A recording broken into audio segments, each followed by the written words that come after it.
Draco entered the grocery store past 6 in the morning. Ang grocery store na yun 24 oras na bukas sa loob ng isang shopping mall. Kasama niya mga bodyguards na pumasok sa loob at kagad siyang tinignan ng mga tao. "Where's the manager?" he asked one of the customer's assistants. "Call your manager, please." Aniya sabing ngiti sa babae at kaagad naman yon tumalima. Parang gusto niya lang magpatayo bukas na bukas din ng sarili niyang grocery store nang sa ngayon makakapamili siya kasama si Hera anumang oras. Naghintay siya sa kinatatayuan at lumabas sa manager doon. Nakangiti at nakaarko mga kilay sa kanya, lalaking may edad na. "Yes, sir?" tanong nun sa kanya. "I want the grocery store to remain closed while I'm inside. I'm just going to buy some stuff. Magkanong income sa loob ng 30 minutos?" Nag-isip ang lalaki. "Average, sir?" "No, maximum." Napatanga ang manager sa kanya at pakiramdam siguro nito, niloloko niya ito. Di naman itong masisisi ni Draco. Di naman siya kilala ng buong mundo dahil hindi lahat ng tao updated sa mundo ng negosyo. He is famous to all the businessmen all around the globe, but not to ordinary people. Kaya nga makakapaglakad siya na may distansya mga tauhan niya dahil doon. Maximum, sir. We have 10 counters and for 30 minutes. The profits in max state is 100,000. Pakisara ng grocery. Ngayon na. Ani rito. Nilabas niya ang kanyang gold card para mabayaran to kaagad sa machine. 100,000 for 30 minutes. Aniya sa lalaki. "I will wait here until those people are done paying." Parang nahihipnotismong kinuha ng manager ang card niya. Lumapit to sa counter na may radyo sa paging area. "Attention to all shoppers." Aniyon. "Good evening. We're so sorry to inform you that we have to close the store temporarily in 5 minutes. Pakibayaran na pong items na inyong nakuha. Salamat po." Nag-thumbs up yon kaya tumango siya at naghintay. "Get Hera inside my car." Utos niya sa isang bodyguard, si Miguelito. Tumango ang lalaki at naglakad kaagad papalabas. Naiwan sa kanyang 5 pang bodyguards niya. Siya siguro ang may-ari. Sobrang gwapo naman, sus ko. A woman murmured, but he heard it. Pumihit ang ulo ng binata at isang magandang babae ang nakita niya. Abot sa balakang ang buhok na may pagkadilaw ang pagkaka-brown. Sosyalin ang dating ng babae at pagkakatitig sa kanya habang katabing isang babae pa rin. Ngumiti yon pero hindi siya ngumiti. Nakatingin lang siya tapos binawi ang paningin niya. Kung ano ang utos niya kay Hera, ganun din ang gagawin niya. Dahil ayaw niya maging unfair. He doesn't want her talking or flirting with some guys, and he doesn't want to flirt with other girls too, no matter how beautiful the woman is. Simpleng pasada lang ng tingin, palihim para di siya masabon. Lalaki siya at mahirap sa kanyang hindi tumingin sa magandang babae. Naturalesa siguro yon sa mga lalaki, pero ang tumingin at tumitig habang nariyan ng girlfriend niya isang bagay na hindi maganda. That is disrespectful. Napapatingin lang naman siya, pero sa huli wala naman sa kanya ang nakita, kahit pa maganda ang babae. Kung noon, oo, gusto niyang kabitin kaagad at paglimangan. Hinga ng atensyon na siya lang ang papansinin dahil yun ang nagagawa ng asawa niyang palihim na nagbabalak na magbalik loob pala sa ex. Ngayon, hindi niya na gusto pa. Nasa sa kanya ng atensyon ni Hera, paglalambing at pag-aasikaso. Ano pa ba ang hahanapin niya? Nagbayad na ang mga tao at natapos din ng babae na nakangiti sa kanya kanina. Nang dumaan to sa harap niya ay dinumirong hakbang at nakatingala sa kanya. Pero di siya nagbabago ng tindig. Nakapamulsa pa rin siya. "Pwedeng magpa-picture para sa content lang? Are you the owner?" Tanong nito pero umiling siya. "Shopper." Maikling sagot niya. "Oh, shopper din pala. How about the pic?" Gumalaw ang mata ni Draco nang bumukas ang pintuan at pumasok si Hera. "I don't do pictures. Sorry miss, I'm with my wife." Aniya matapos tingnan si Hera. Tumingin doon ang babae at parang nanghihinayang, pero pinasadahan ang tingin ng dalaga. "I see. Sorry, may asawa ka na pala." Lumagpas yun ng tuluyan pero ang mga matay nasa kabuuan pa rin ni Hera, habang ito na may walang pakialam pero seryosong mukha. "Halika na." Anito at nagpatiuna sa loob ng grocery. Kumuha siya ng pushcart. Yon ang natutunan niya sa lola niya tuwing nag-grocery silang dalawa. Siya ang tagatulak ng cart nung bata pa siya at ginagawa niyang race car. Isang beses nang malakas niyang itulak, nabangga ang isang lalaki. At gano'n na lang ang takot niya dahil polis iyon. Pero nang makitang lola niya, tiklop naman. Yun pala kilala si Cordeza na sikat na negosyante. Lumiko si Hera sa chocolate section kaya natawa siya na mahina. Chocolates again. Pasensya ka na, Mr. De Silva. Ang mahal ng ganito at hanggang tingin lang ako noon sa grocery sa probinsya. Anito sa kanya. It's okay, Mrs. De Silva. Mrs. De Silva, pero may kausap kang magandang babae. Bigla nitong bulalas sa kanya kaya't natahimik siya. Tapos bigla siyang natawa. Ay, late reaction. Anito pa talatang inis, kaya binilisan niya ang pagtutulak ng card. Tsaka to sinabayan. Are you jealous? Nakangiti niyang tanong. Naniningkit ang mga mata habang binabasa ekspresyon ng mukha ng dalagang nakabasangot. He can never be wrong. She's jealous, for God's sake. Tuwang-tuwa siya na nagsiselos ito. Finally, may nagselos na rin para sa kanya. You're jealous, Draco declared with amusement and put his arm around her shoulder, pulling her for a kiss on her temple. My baby is jealous. Gigil na sambit niya at wala naman tong imig. Ano, nakakita ka na ba ng bagong project mong maging babae? Anit nung seryosong seryoso, pero siya naman napakunot noo. Hera naman, ganun pang tingin mo sa akin? Ewan ko, kibit balikat nito. Asawa mo nga na ipagpalit mo, ako pa kaya? Kumuha siya ng isang dakot na tsokolate at nilagay sa cart. May dahilan ako, baby. Hindi ko gagawin yun nang wala akong rason at basta lang gusto kong magparao sa babae. Malalim ang rason ko at tingin ko, alam mo na rin ang rason na yun. Si Divina ay nakagawa ng mga kakilakilabot na pagkakamali, kaya nawala ang pagmamahal ko sa kanya. Huwag mong isiping gagawin ko sa iyo mga bagay na ginawa ko sa kanya. Iba ka. Paliwanag niya at di naman to umimik. Nakasimangot pa rin. Inakbayan niya ulit ito at saka hinalikan ulit sa ulo. Ipapasara ko naman ba to kung nambababae lamang ako? Selosa, he said chuckling. Siraulo siguro siya na natutuwa pa na nagsiselos ito. Ang ibang tao galit na galit kapag nagsiselos ang asawa. Siya ay kabaliktaran na nai-enjoy niya na ang pinaghihinalaan siyang nambababae. Magmula ngayon, kahit wala akong karapatan, ibivisi mo ko. Duro nito sa mukha niya kaya natawa siyang tumango. Mukhang narito ang lahat ng karapatan ngayon. Pakiramdam ni Draco habang nakatitig siya sa mukha nito na babalig na pakabila.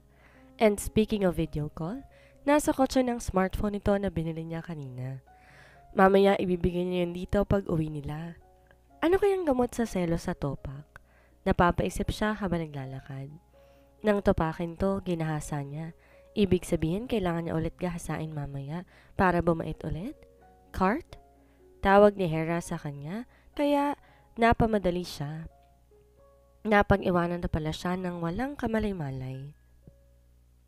Coming up, Selosa, Anya rito. Cart na pala ang kanyang bagong pangalan ngayon. Jesus! Well then, Draco doesn't mind. Kahit pa siguro maging basket siya, planggana o bilao okay lang. Kapag ganito naman kaganda at kalambing ang tatawag sa kanya ng iba't ibang pangalan, ayos na ayos lang. Baka ipapalit pa niyang birth certificate niya para lang sumaya ito. Lakas tama na talaga siya. Magkano binayad mo dito sa pagpapasara temporary ng grocery? O sisa nito sa kanya at bahagya siyang nilingon. Cheap. Ani naman para wag na tong mag-isip pa. Magkano nga? Ulit pa nito at saka humawak sa braso niya na nakapatong sa handle ng pushcard. 100,000? Ano? She asked and looked so shocked but he remained staring at her funny face. Sus ko, 3 buwan ko ng sweldo yun. Anito at saka umakto pang parang maiiyak, kaya natawa siya. Susweldohan na lang kita ulit para wag ka nang magulat. This is privacy, baby. Ayoko may makakita sa atin dito. Aniya. I just want to protect and keep you. Do not misinterpret my words.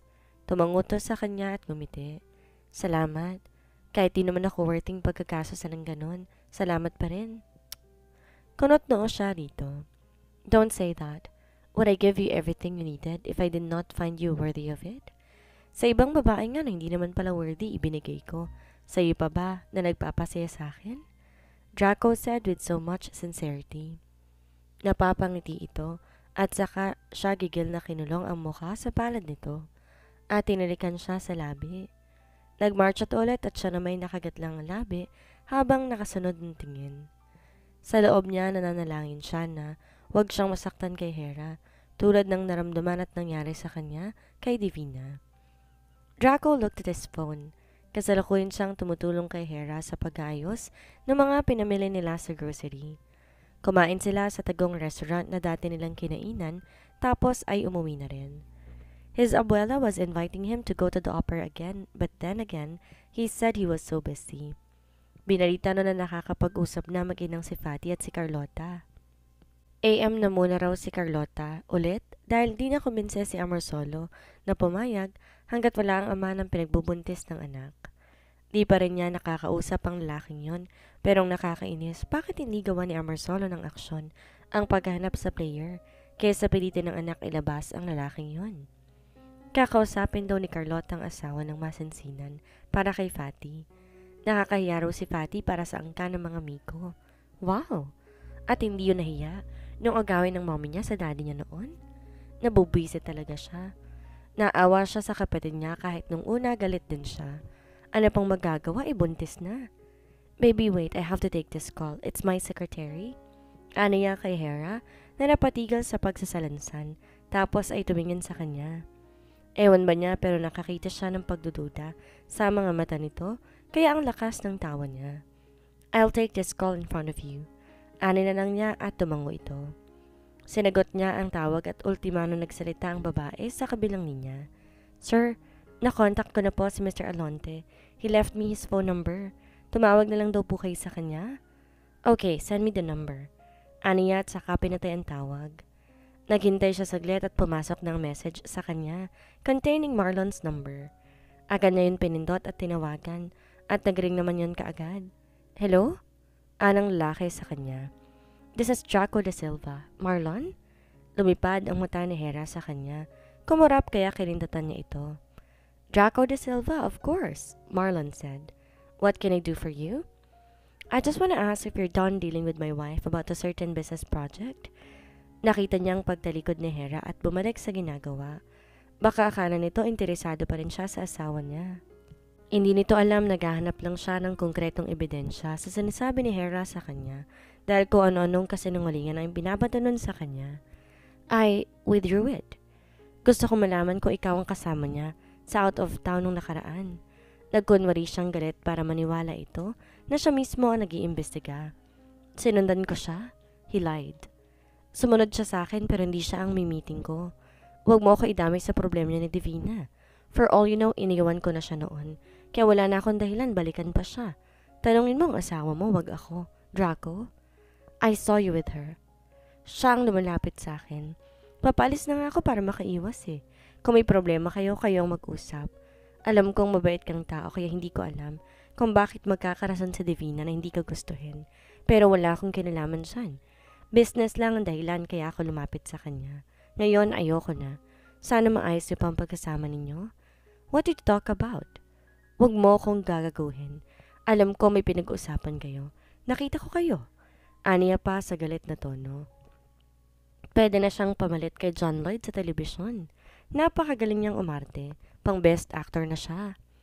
She was asking me to leave my wife and she'd leave you as well. Wala siyang alam na nasa proseso na talaga kami ng diborsyo. Pero ayoko na, Draco. Maghahanap ako ng dalaga at walang asawa. Doon uminit ang ulo niya. Kaya natingnan niya si Hera. At ito ang target ni Marlon? No way! Not a single chance he will give her to a man as talkative as Marlon. Ang yabang nitong idaldal lahat ng mga sinabi ni Divina. Kahit naman siya galit, di niya ugaling ilabas lahat ng sekreto ng tao. Draco, wala ka sa akin katatakutan. Alam ko, aniya rito. Ano namang palagay nito? Takot siya rito? I am not interested in your wife. Maghahanap lang ako ng ibang mapagkukonsultahan. Ang ayusin mo ay ang pagkasama ninyo? He sighed and shut his phone. Wala nang aayusin pa at hindi na siya interesado pa. Ano? Confirm mo ba na hindi ako nagsisinungaling? May pait na biglang tanong ng dalaga sa kanya na bigla na lang iniwan ang ginagawa at ang lakad papunta sa hagdan. Baby, it's not what you think it is. Kumahog na paliwanag ni Draco at agad siya nitong napahabol. Okay lang naman yun. Normal yun na hindi ka maniwala kasi asawa mong laman ng kwento. Tila masama ang loob na sinabi pa nito pero napakamot lamang siya sa ulo. Hera, it's not what you think. Ulit pa niya. I just wanted to confirm it. Pikon na kasi ako kay Divina. When I was at the building, her mother called me and told me so many things. Nagsumbong na sa Divina ng mga kung ano-anong bagay sa nanay niya at binabaliktad niyang lahat. I just couldn't tell her why he told me. Malalaman niyang ikaw ang nagsabi kapag nagtanong si Divina kay Marlon. I've made it to the point of reaching out to Marlon to talk to him and pretend that it was him who told me about that issue you told me about. Yun lang naman, baby. Malumanay na sabi niya rito at tumingin to sa kanya. I believe you. You know I do. Hindi to umimik tapos ay bumuntong hininga. Sorry, kala ko kasi hindi ka naniniwala sa akin. Naniniwala ako. I just want something to fire at her when she bombards me with her lies. Pasensya na. Alit ulit sa kayumakap sa katawan niya at dinikit ang pisngi sa dibdib niya. Of course, no worries. Naman niya rito. Alam niyang nakakaramdam na talaga to ng selos sa mga babaeng nakapalibot sa kanya at ganoon din naman ang nararamdaman niya para dito. Parehas lang sila at alam niyang parehas na silang nahuhulog sa isa't isa. A single tear escaped Hera's eye, yet she wiped it right away. Baka nagising si Draco ay makitang umiiyak pa siya. Nakatitig siya sa kisame at gising na gising ang kanyang diwa. Plastado na ito, hubad as usual. May pagtataka pa ba siya? Lagi naman tong hubad pag magkasama silang dalawa. Malaking himala kapag magkasama sila sa kwarto na may damit ito. And Draco becomes so clingy. Pansin niyang paghawak ito sa kanya madalas. Tulad ngayong nakayakap sa tiyan niya, para bang mawawala siya. Nadadala siya sa mga ganon at sobra na siyang hulog. Kung sana po pwedeng ganon na lang habang buhay, pero inuukil-kil siya ng kanyang konsensya. Di maiwasan ang baba ng tingin niya sa sarili, dahil kahit balibalik na rin man ang pangyayari, siya ay di hamak na isang kabit. Muli siyang lumuha habang nakatingin sa mukha ni Draco, sa matangos itong ilong. Palagay na ang kanyang loob na ibabangon niya ang kanyang dignidad pagkatapos ito. Buntis man siya o hindi, magkalaman-manan siya niya dahil sa pagkalimot niya ng halos isang linggong pag-inom ng pills, buo ang kanyang kalooban. Hera has to assure herself that she will rise up again as a woman of moral and value. Takot din siyang talikuran siya nito dahil mukhang kapag nasaktan to, nawawala ang pagmamahal sa babae. Naghahanap na ng iba. Ganoon ang ginawa nito kay Divina. At ganoon din naman ang ginawa ni Divina ng palihim dito. Hating-hati na siya. Kanina para siyang nanliliit sa restaurant. Alam niyang puntahan niya ng mga taong may tinatagong lihim na relasyon. Tinitingnan siya ng mga lalaki doon at alam niya, tinatansya siya. Ang iba ay ngumingisi pa sa likod ni Draco at parang inaakit siya. Kumikindat, nagpapahiwatig ang mga titig. Di na lang siya nagsalita dahil baka magalit ito at mang-away pa. Mas mabuti sigurong sa bahay na lang sila kakain at wag nang pupunta sa mga ganong lugar. Nahihiya siya para sa kanyang sarili. Babae siya. Alam ng Diyos na hindi niya ginusto na maging babae ni Draco pero wala na siyang mapuntahan. At patuloy niya itong kinakailangan ngayon. Di na lang para sa pera kundi para sa kanyang damdamin. Natatakot siya. Baka isang araw bumuti ang trato rito ni Divina.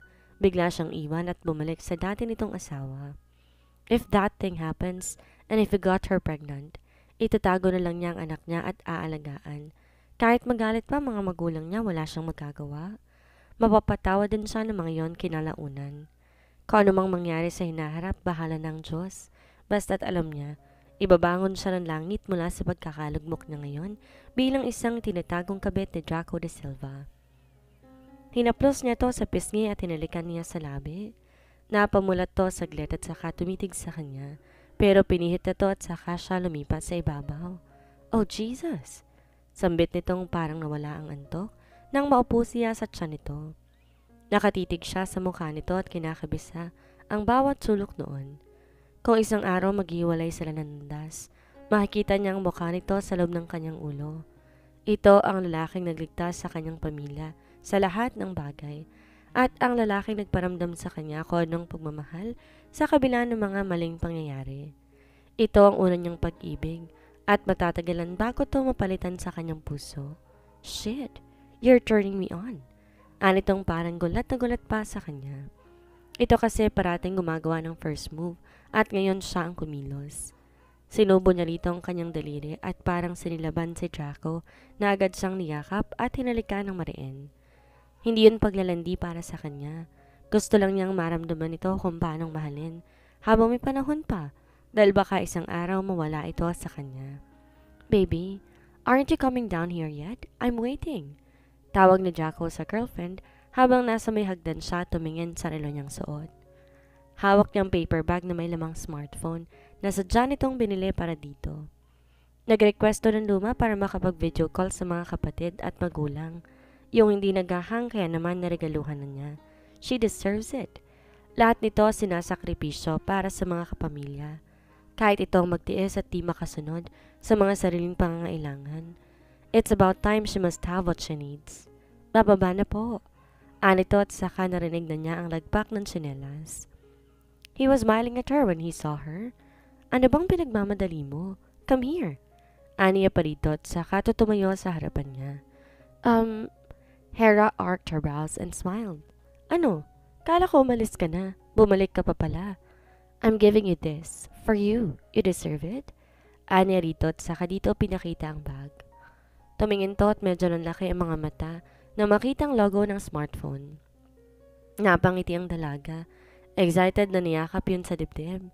I wish it was me. Sira? Sumubsob din pala ako dyan, wala pang damit. O mag-uumpisa ka na naman. Mamaya nakababa ng pantalon mo. Natawa siya sa sinabi nito tapos ay madamdamin itong tinignan ng paper bag. Salamat. Matatawagan ko rin si nanay ng may video. Anito sa kanya at saka tumingkayad at tinalikan siya sa labi. You unbox it for memorable moment? Anong unbox? Kunot noo ito sa kanya kaya't ngumiti lang siya at tinalikan ito sa noo. I'm going, baby. Ingat ka. Bilin ni Hera sa kanya at saka siya nilakad sa pinto. Lumabas siya roon at ito na may nakasilip lang. Lock it now, baby. I'm leaving. He told her and she nodded, waving at him. Lumapat ang dahon ng pintuan sa hamba, kaya naman tuloy na siyang sumakay ng sasakyan. Hates to go. Shit. It's Sunday, and he wanted to stay with her entire day, sleep and make love several times. But he had to go. Aasikasuhin niyang lalaking bumuntis sa kapatid niya dahil umuwi na raw yun sa bahay ng mga magulang. He wants to talk to that man's parents. Di niya akalain na siya'y tatayo ngayon na parang ama kay Fatty, kahit siya mismo sa sarili wala pang sariling anak. Inip na si Hera na wala pa siyang trabaho. Napakatagal naman maglunes para siya'y makabalik na sa restaurant. Linggo pa lang. Narito siya ngayon sa mall. Naglilibot mag-isa. Nalilibang. Di naman day off si Lily at di sila nagkasama. Bukas na sila magkakasama sa trabaho. Miss na rin niya mga kaibigan pero di naman siya nababagot kapag kasama niya si Draco. Ngayon lang siya nabagot. She misses him. He is updating her but she still misses him. Sa bawat araw nasanay na siya nakasama niya yon at naninibago siya kapag wala sa tabi niya. Lalo pa nitong mga nagdaang gabi na sa kanya yon natutulog. Tumigil siya sa pagkakbang na makitang isang kainan sa loob ng shopping mall. It has a name, Deserted Island. Mukhang bagong bukas na snack house yon. May nakatayo pang display sa labas na free customized ice cream toppings kapag ang order ng ice cream worth 500 pesos. Lintik? Hindi ba 2.5 gallons na ng ice cream sa grocery store? Hindi sana siya papasok at didiretso na lang sa pag-window shopping. Pero daig niyang nakakita ng shooting star na makitang isang nakadisplay na malalaking strawberries, pulang-pula ang mga kulay. Diyos ko, masarap! Agad siyang napalapit at pinakatitigan ng mga yon. Draco, ikaw ba yan? Naisip niyang itanong sa sarili at saka siya lihim din na napahagikik. Sira ulo na rin siya, porke ba masarap ang strawberries sa paningin niya, si Draco na? Tumuloy siya sa pagpasok doon at pasalamat siya, kakaunti ang tao. Saglit siyang naghintay dahil may nakapila na, kaya't nag-compose na muna siya ng message para doon. Ingat na ingat niyang tinanggal ang pagkakatupi ng smartphone.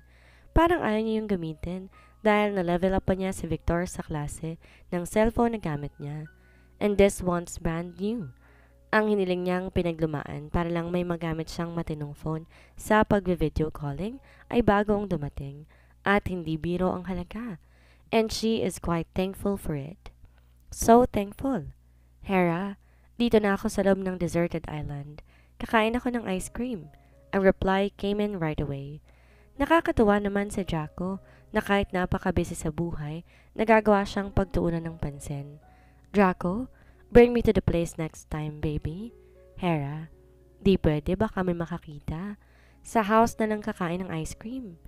Bigla siya nakaramdam ng kalungkutan dahil kahit gusto niya na isama yun dito o kaya mamasyal sila sa shopping mall na ito, hindi nila magagawa dahil sa sitwasyon. Gusto rin niyang maglakad na may ka-holding hands publicly.